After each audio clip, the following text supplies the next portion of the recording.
नमस्कार मैत्रिणींनो, काल सांगितल्याप्रमाणे आता दर रविवारी आपण युट्यूबला ऑल सबस्क्रायबर मधून एक गिफ्ट काढणार आहोत। तर आजच्या गिफ्ट पहिल्या विनरला मिळणार आहे सुंदर अशी आरी वर्कची कलांजली पैठणी। तर बघूया कोणत्या लकी सबस्क्रायबरला मिळते आहे ही कलांजली पैठणी। हे आपलं पेज आहे, ह्याच्यावरती आपण सबस्क्रायबरच्या लिस्ट मध्ये जातोय।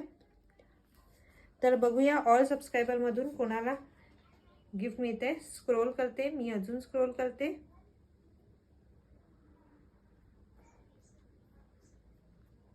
स्टॉप। ओके, नयन कुमार माटेगाव कर, ठीक आहे। या ताईंनी व्हॉट्सअप करायचं आहे। ताई दादा जे कोण असतील त्यांनी व्हॉट्सअप करायचं आहे। आपल्या व्हॉट्सअप नंबरला पटकन जायचं आहे। तर कॉंग्रॅच्युलेशन ताई, ज्यांना कोणाला गिफ्ट असं हवं असेल त्यांनी पेजला सबस्क्राईब करून घ्यायचं आहे। आणि हो, इंस्टाग्रामच्या मैत्रिणींसाठी सुद्धा सांगते, इंस्टाग्रामचा लकी ड्रॉ हा उद्या होणार। ऑल फॉलोअर्स पैकी एका लकी ड्रॉ विनरला सुंदर अशी साडी मिळणार आहे। तर इन्स्टाला पण फॉलो करून घ्यायचं आहे। आपल्या पेजला रुपेरी साडीज या पेजला फॉलो करायचं आहे, सबस्क्राईब करायचं आहे। बघूया नेक्स्ट लकी ड्रॉला कोणत्या ताईंना गिफ्ट मिळते। थँक्यू।